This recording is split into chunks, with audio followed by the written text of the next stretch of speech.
Now I've got Travis Yosting, who covers the TAPS area schools. But off the top, we're going to discuss the ETFinalScore.com game of the week, which is Bullard at Henderson, 7:30 Friday, Lions Stadium at Henderson. I've asked Travis to talk a little bit about this upcoming game since Shane Stark, our area writer, is currently on assignment. Well, Travis, what about the game of the week? Well, it's another great game in District 16-3A. You know, every week, you know, they've got great games, they got great teams, and of course, this week is no different. You know, Bullard, they're looking great. Their only loss is to Kilgore, which is the first place team in the district. You know, they've got strong quarterback play with Colton Mebane, you know, throwing over 1,000 yards. They got good running game. They got good passing game. They can do a little bit of everything, and of course, their defense is averaging or allowing, you know, I think fewer than 10 points a game.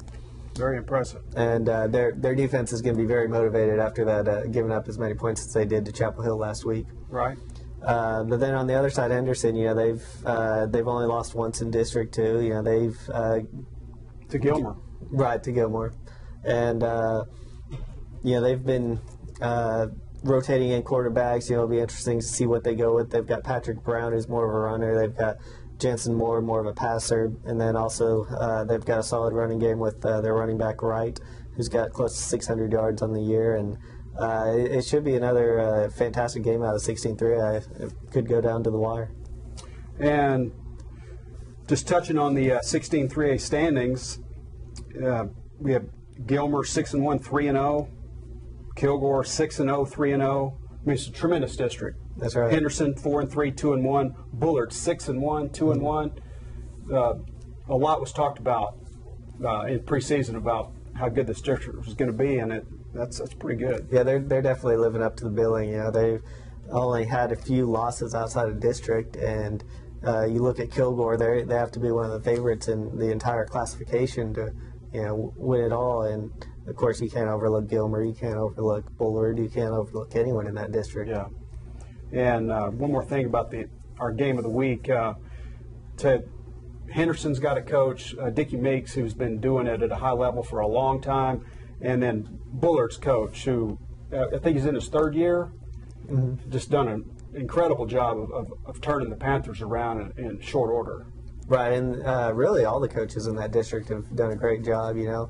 I mean, it wasn't but a year ago that Chapel Hill, you know, went undefeated in one state, you know. Yeah, they're just young this year. Yeah, the coach in that district is fantastic, and that's the reason why the district is so strong. And, you know, Jeff Traylor at Gilmer always has Gilmer up at the top or near the top.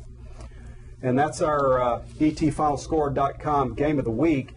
Be sure to check that out on CBS 19. And also we have a weekly TV show on KCEB at 11 o'clock each Friday night and on CBS on Saturday. Well, Travis, shifting gears to TAPS, something you see almost every Friday night. Right. Grace has been impressive recently. Can they keep it going against Prince of Peace? I think so. I think you know, their defense has been stellar this year compared to recent years. They're averaging 10 points fewer on defense. They got their first shutout last week since 2007 when they beat Gorman. And they're facing a triple option against Prince of Peace. They run it very well, but I think Grace has the defensive unit to stop them. They got the McCarty brothers up front. They got the Spitzer brothers at linebacker, and they've been pretty good this year. And is that a home or road for? They'll be at Clyde Perkins Stadium at home at 7:30 on Friday. All right. Well, shifting gears to Brook Hill, after snapping its 29-game winning streak in district, can the Guards start a new district winning streak? Yeah, that's going to be their goal. They've got another tough challenge with Dallas Parish Episcopal. It's a school they've got some experience playing. They actually will play at Parish Episcopal for the second straight year. Last year they lost 35-10 to the Panthers, and then in 2010, Brook Hill actually beat Parish Episcopal. The only loss Parish Episcopal had as they went on to win the state championship. And it's kind of interesting that the last 2 years that they've played, the team that lost went on to win state. So we'll be watching that game closely to see who comes out on top there. So Brook Hill's lopsided loss to Dallas Christian, do you feel like that was more a reflection on a young Brook Hill team, or more a reflection on just how great Dallas Christian is this year? A little bit about Dallas Christian. They've been rolling past everyone except for Parish Episcopal is the only team that was able to put up more than a few points on them. And the Dallas Christian defense is great. They shut down Grace. They shut down Brook Hill. They're going to shut down most of the teams they face this year.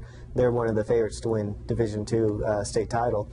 But Brook Hill is young. They've got a lot of sophomores, juniors, freshmen that are playing a lot. And I think that has a little bit to do with it as well. And where's that game again? They'll be playing at Parish Episcopal. Okay. And then what's Bishop Gorman doing to try to end its 6-game losing streak? Yeah, they've been making a few tweaks. They're going to try to make a few tweaks on the offensive line. They're going to put in a few power running packages for this week. They've got a Trinity Christian team that they think they can compete. They think they can get a win. They're playing at Cedar Hill on Friday night, and those seniors are motivated to leave an impact on this program, and they don't want to go out there on a 6-game losing streak. They want to finish strong and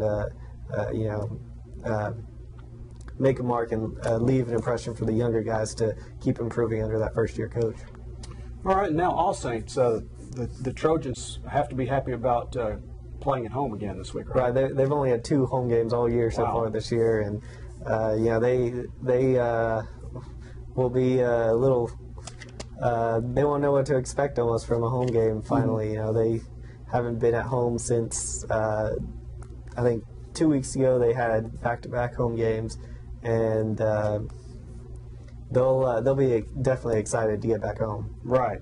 And who do the Trojans have this week? They'll be hosting Quinlan Bowls. It's another good team. All Saints has played a bunch of quality teams this year. Maybe not as good as the Honey Grove team they got beat by last week, but it's another tough opponent for the Trojans.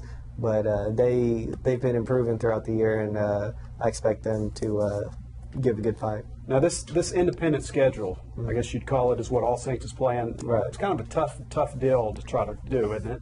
Yeah, and they filled it up with some quality opponents. They have played 10, or they will have played 10 straight weeks. Their bye week is the final week of the season, really? So they won't really get the experience of a bye. Huh. So it's going to help them going forward and playing the teams that they are playing. They're going to be better in years to come. All right, Travis. Well, thanks for joining us, and we will see you next week on the show. All right, thank you. And we'll be back next week for our ETFinalScore.com show. Be sure and check us out.